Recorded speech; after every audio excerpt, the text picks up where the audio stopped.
Segundo Reis, capítulo 11, versículo 1 e 2.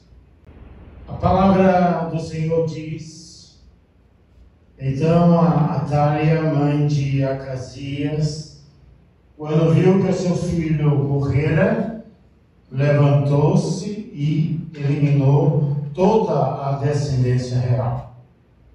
Mas Josabete, uma filha do rei Jorão e irmã de Acasias, tomou Joás, filho de Acasias, e o tirou em segredo dentre os filhos do rei que estavam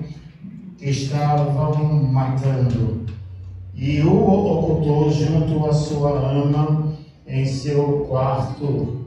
Assim o esconderam de Atália, e ele não morreu. Palavra do Senhor. Demos graças a Deus. Vamos ouvir mais um louvor. Desiste de você. Ele não desiste de você. Ele se importa com você. Ele compreende o seu caminhar. Nunca vi um amor tão grande assim. Ele não desiste de você. Ele se importa com você. Ele compreende o seu caminhar. Nunca vi um amor tão grande assim. Ele não desiste. Não importa quem você é, não importa o que você vê. Jesus conhece o seu e veio também. Quantas vezes você caiu, tentando acertar, mas a tristeza, o desespero te fizeram chorar. Não importa pra onde você foi, se na escuridão da noite, ele apaga o seu passado e não desiste de você. Ele não desiste de você. Ele se importa com você. Ele compreende o seu caminhar. Nunca vi um amor tão grande assim. Ele não desiste de você. Ele se importa com você. Ele compreende o seu caminhar. Nunca vi um amor tão grande assim. Ele não desiste.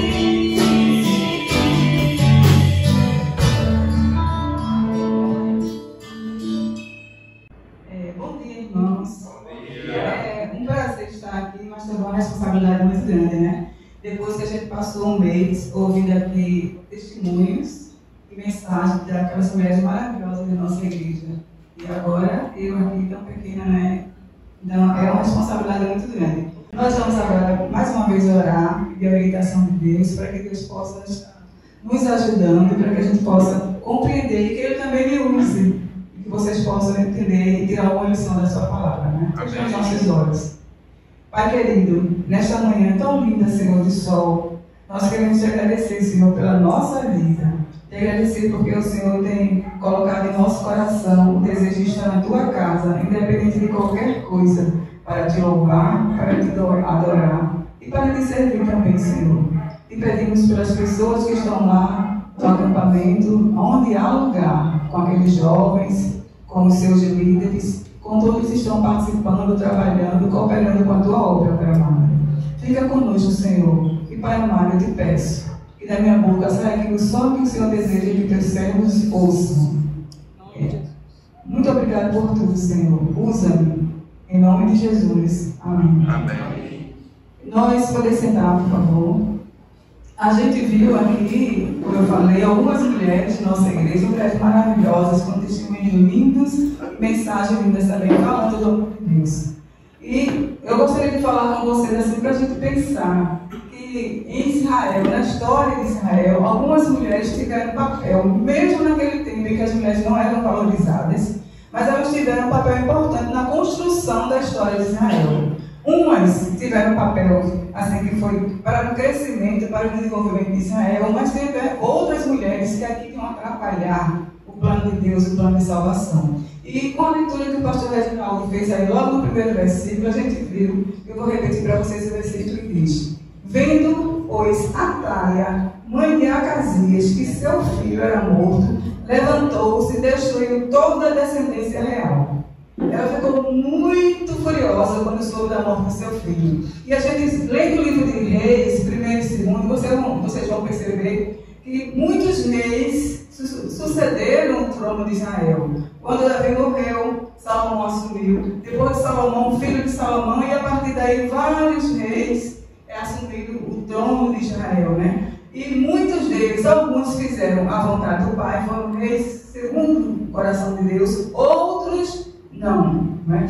E quando essa mulher soube da morte do seu filho, ela ficou extremamente aborrecida, chateada. Então ela fez um plano de usurpar o reino. Ela se elegeu rainha. E então, para completar, essa mulher ainda foi usada pelo diabo para tentar exterminar a descendência de Davi, a descendência real. Porque todos nós sabemos que, através da descendência de Davi, seria o nosso, quem sabe, nosso Salvador, Jesus Cristo, ele nasceria da descendência de Davi. Então, o diabo usou aquela mulher para tentar exterminar, tentar atrapalhar o propósito de Deus para a humanidade. Mas ela assumiu o trono. A Bíblia fala que ela reinou em Israel durante 6 anos. E o reinado dessa mulher foi um reinado terrível, um reinado de horror, um reinado onde ela colocou a adoração a outros deuses, adorar a Deus, então, assim, deuses estranhos, e culto a Baal. E ela fez muitas coisas que desagradaram a Deus e ao povo também, né? E a Bíblia fala que, apesar dela ter mandado exterminar, acabar com a descendência de Davi, mais uma outra mulher que a gente também ouviu aqui na leitura, que é a Joseba, filha do rei Jorão, irmã de Acasias, mas não era irmã, não era filha de Atalha. Ela provavelmente era filha de outra esposa do rei, porque a gente sabe que os reis naquela época eles poderiam ter outras esposas, mais esposas, concubinas. Então ela era irmã por parte de pai do rei Acasias. E ela, vendo aquela matança toda, vendo que todos os filhos do rei estavam sendo mortos, ela entrou no palácio e subtraiu o menino Joás, ele e a sua ama. É interessante a gente pensar um pouquinho sobre essa mulher. Essa mulher, ela morava no templo. Ela era casada com um sacerdote Joiada. Então ela morava no templo. E ela era uma mulher simples, apesar da sua descendência real, que ela era irmã do rei. Mas era uma mulher simples. Ela vivia semi-reclusa no templo. Ela ia algumas vezes no palácio, mas ela morava realmente no templo. Por isso ela teve essa facilidade de entrar e subtrair o menino. E a gente pode observar nessa mulher a coragem que ela teve. Ela arriscou a sua própria vida. Ela arriscou a sua prerrogativa como da descendência também, filha do rei, para salvar a vida do seu sobrinho. E a Bíblia diz que em Romanos 1, versículo 3 e 4, eu gostaria que vocês tivessem uma Bíblia aberta aí, quem tiver, a gente vai ver alguns versículos. O primeiro, em Romanos 3 e 4, fala sobre a descendência, que eu falei para vocês que a Atalha estava querendo, o inimigo estava usando para exterminar a descendência. Diz assim, Romanos 3, 1, 3 e 4. Acerca de seu filho, que nasceu da descendência de Davi, segundo a carne, declarando filho de Deus em poder, segundo o Espírito de santificação, pela ressurreição dos mortos, Jesus Cristo, nosso Senhor. Aí a gente vê que Jesus Cristo realmente veio da descendência de Davi. E a Atalha está pretendendo exterminar realmente toda a descendência. E como eu falei, ela reinou por 6 anos. Mas, como eu falei também, a Joseba era casada com o sacerdote Joiada. E ela escondeu essa criança por 6 anos lá numa das câmaras do templo. E quando foi no 7º ano, a criança fez 7º ano, o marido dela incentivava motivado pela sua ação corajosa que aquela mulher teve, ele resolveu então fazer alguma coisa em prol do rei. Ele resolveu que seria a hora de aquela criança assumir. E ele reuniu todos os sacerdotes, reuniu a liderança militar. E então ele apresentou o menino Joás, o filho do rei, o descendente da linhagem de Davi. E quando ele apresentou, essa história que eu estou falando para vocês está toda no capítulo 11 de 2 Reis. Vocês podem depois em casa olhar e conferir. Então, ele reuniu toda a liderança e a criança foi apresentada não só aos sacerdotes, aos militares, como também apresentada ao povo. E o sacerdote Joiada ungiu aquela criança e ele assumiu o reinado aos 7 anos. Agora é interessante, né? Vou ler aqui para vocês 2 Reis 11, que diz assim: no 7º ano, o sacerdote Joiada mandou chamar à sua presença no templo do Senhor os líderes dos batalhões de 100 dos cários, aqueles habitantes da região de Cário, e os guardas, e fez um acordo com eles, fazendo-os jurar no templo do Senhor. Então lhes mostrou o rei. Joiada decide aí em favor de legitimar o verdadeiro herdeiro do trono de Israel. E também, após reunir a liderança, os sacerdotes militares, ele apresentou não só o menino a eles, mas como eu já falei, apresentou também um beijo ungido a toda a população. Quando a nossa Atalaia ouviu aqueles rumores, e tinha uma coisa diferente acontecendo lá no templo, ela correu e foi lá procurar ver. Quando ela viu que o menino tinha sido coroado, ela então tentou: traição, estou me traindo. O sacerdote mandou que ela fosse retirada do templo e essa mulher foi morta, né? Agora, o que a gente pode pensar de Joiada? Ele, mesmo ele sendo sacerdote, ele passou algum tempo para depois, então ele estabeleceu o reinado, como dele. Agora, quando isso aconteceu, o sacerdote fez uma aliança.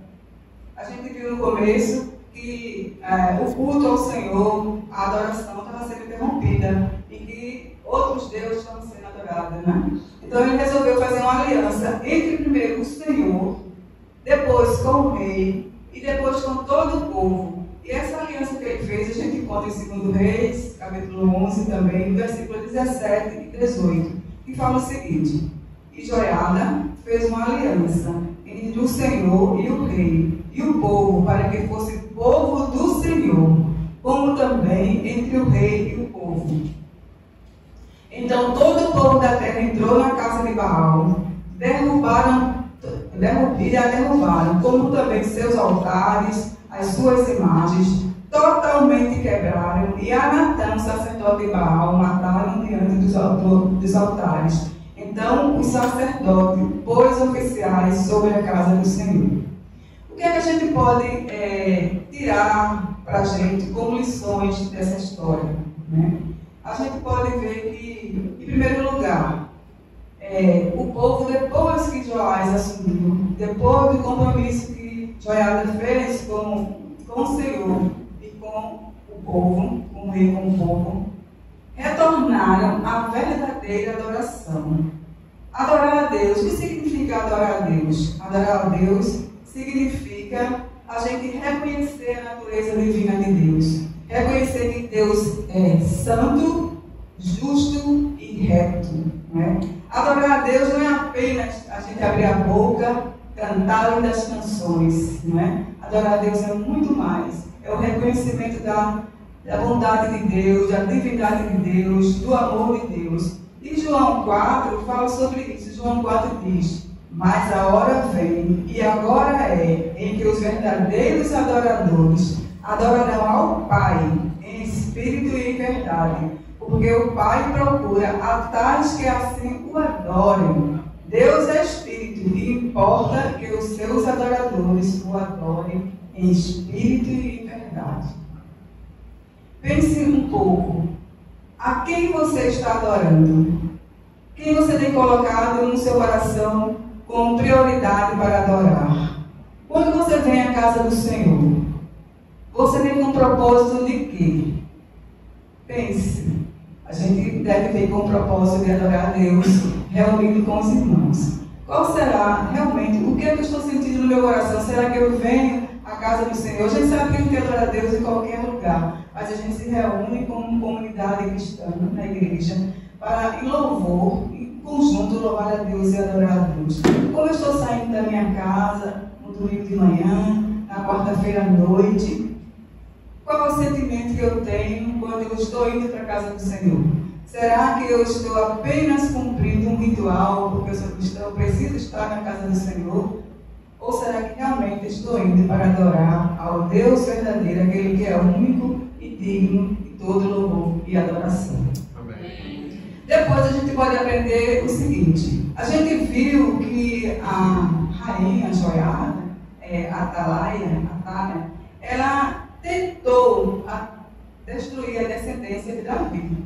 Né? Tentou, porque o diabo às vezes usa pessoas para atrapalhar os planos de Deus. E ela tentou, mas Apocalipse 22, o próprio Jesus fala da sua descendência. Ele ratifica aquilo que o sacerdote Joiada fez, a continuidade da descendência de Davi. E Apocalipse 22 fala o seguinte, versículo 16: isso é Jesus falando, não sou eu, Jesus, enviei o meu anjo para vos testificar estas coisas nas igrejas. Eu sou a raiz e a geração de Davi, a resplandecente estrela da manhã.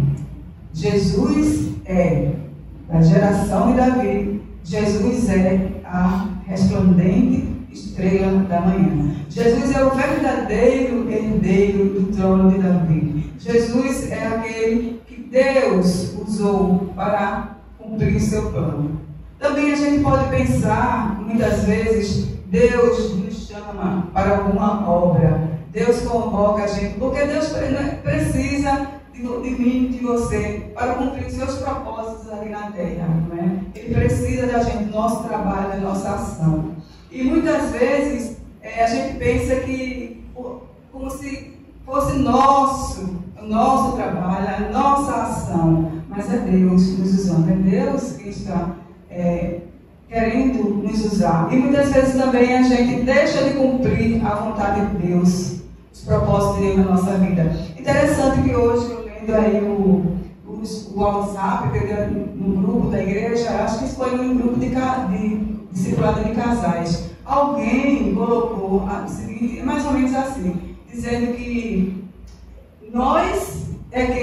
somos nós responsáveis por atrapalhar os planos de Deus em nossa vida. Não é interessante isso? Nós mesmos somos responsáveis por atrapalhar os planos de Deus em nossa vida. Como é que pode ser que nós mesmos atrapalhamos o plano de Deus em nossa vida? Quando a gente se recusa muitas vezes a fazer, quando a gente dá ouvido à voz de alguém, né? Alguém que está também querendo atrapalhar e fala para você, fala do seu trabalho, que você não está fazendo bem, outra coisa, e você aceita aquelas palavras, então você mesmo, nós mesmos, somos responsáveis de muitas vezes atrapalhar o plano de Deus, o plano que Deus tem para a sua vida. Mas veja só, os planos de Deus não podem ser frustrados, de jeito nenhum. A gente pode, às vezes, atrasar um pouco, mas frustrar os planos de Deus não. E Jó fala para a gente sobre isso. Jó 42, se vocês podem anotar depois, eu procuro para ver se realmente são essas passagens. Jó 42, versículos 1 e 2, diz assim: Então Jó falou, e então respondeu Jó ao Senhor, dizendo: Bem sei que tudo podes, e que nenhum dos teus propósitos podem ser impedidos. Os propósitos de Deus não podem ser impedidos. Nenhum propósito de Deus, lembre-se disso. Se Deus tem um plano na sua vida, se Deus tem um propósito na sua vida, esse propósito não pode ser impedido. Ele vai se realizar. Agora lembre-se também, Deus tem o tempo dele. Muitas vezes a gente quer que as coisas aconteçam no nosso tempo, né? Porque a gente, como ser humano, nós vivemos um tempo cronológico. Deus não. E muitas vezes a gente quer que as coisas aconteçam no nosso tempo. No meu tempo eu estou assim querendo alguma coisa de imediato. Muitas vezes Deus só faz assim na hora que a gente quer. Deus é soberano para agir em nossa vida, irmãos. Então Ele faz no tempo dele. Veja só, não foi só a nossa Atália que tentou impedir os propósitos de Deus para a vida de Jesus, para a vida do Messias, do nosso Salvador. A gente pode ver também outras pessoas, muitas outras intervenções. A gente pode ver também que Herodes tentou impedir o propósito de Deus para Jesus, o Messias. Quando os magos foram, esse relato está em Mateus 2, 16 e 18. Quando os magos foram lá, os magos visitar Herodes, perguntando pelo menino que havia nascido, o Salvador. E Herodes disse, não sei nada não. Mas disse, vá, quando vocês acharem o menino, vocês passam por aqui na volta, me dizem onde ele está, porque eu quero ir adorá-lo. Mas era essa a intenção de Herodes? Não. Ele queria matar a criança. Ele queria exterminar, porque ele sabia que aquela criança seria o rei. Os magos falaram que era o rei de Deus, então ele ficou com medo. E ele queria matar. Quando os magos não voltaram, o que foi que ele fez? Quem lembra?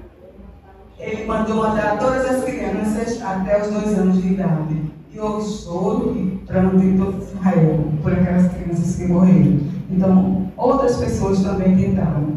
Veja só, mas o diabo era tão astuto, irmãos. Ele é astuto. Ele tenta ainda hoje, de muitas maneiras, atrapalhar o plano de Deus na nossa vida.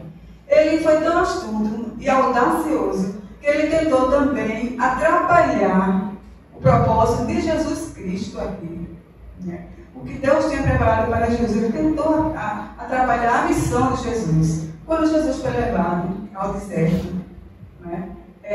A tentação de Jesus está em Mateus 4, de 1 a 11, que também depois vocês podem ler. Quando Jesus foi levado ao deserto, e lá o diabo tentou Jesus por 3 vezes, não foi? Ele tentou Jesus pela fome. Ele disse, olha, se tu és filho de Deus, tu podes transformar essas pedras em pães e matar a tua fome. E Jesus disse o quê? Não só de pão viverá o homem, mas de toda a palavra que sai da boca do Senhor. Você pode vencer a tentação também, se você conhecer a palavra do Senhor. Ele não se conformou ainda. E ele foi e levou Jesus assim para o alto de uma pedra e disse, olha, se tu és filho de Deus, te joga aí embaixo. E com certeza o Senhor dará ordem aos anjos e eles vão te pegar e nada de mal te acontecerá. E Jesus disse assim, não. Né? E depois ele ainda mostrou todos os reinos da terra e disse, tudo aí será teu, se tu prostrares e me adorares. E o que foi que Jesus respondeu?